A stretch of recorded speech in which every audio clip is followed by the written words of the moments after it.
Howdy folks, and welcome back to yet another quick review.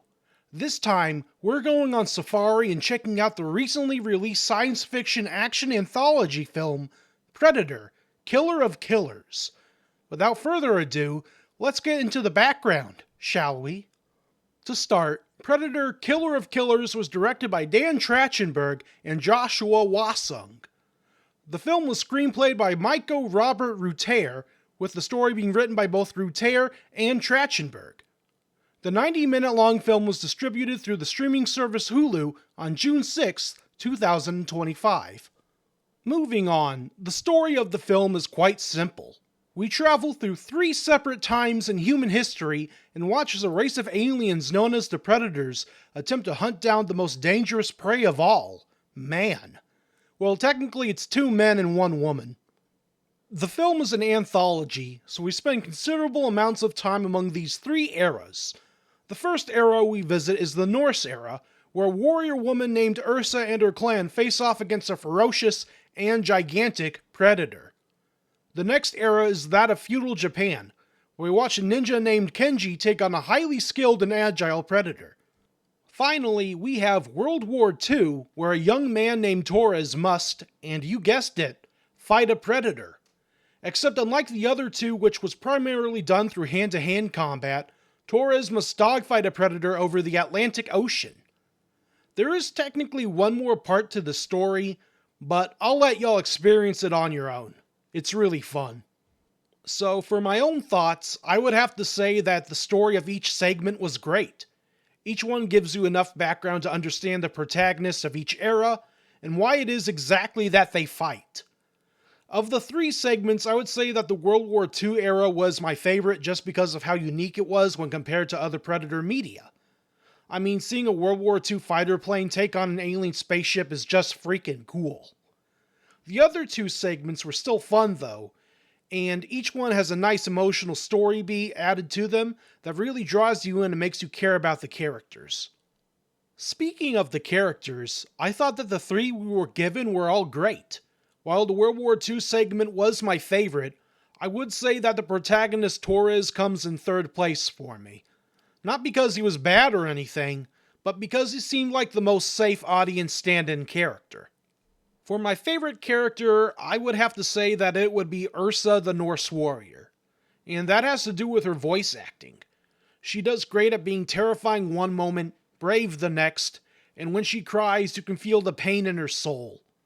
Of the 3, she has the biggest range of emotions on display. Kenji, on the other hand, seems to play things as cool as a cucumber the whole time, but he has some subtlety to his voice that really makes it feel great. All around, the characters and their voice acting were just really good. Speaking of good, I actually really appreciated the art direction that this film used. It's very reminiscent of Into the Spider-Verse, where it has a sort of painted over look with a slightly choppy frame rate. It's been a really popular style of animation that's been seen in some recent animated films like Puss in Boots: The Last Wish or TMNT Mutant Mayhem. I know that not everyone is a fan of the more choppy animation style, but I think it really helps the movement stand out. So if you aren't a fan of it, this film may not be for you. Speaking of animation, I really like the action in this film. It's sufficiently violent and gory, especially for the first story.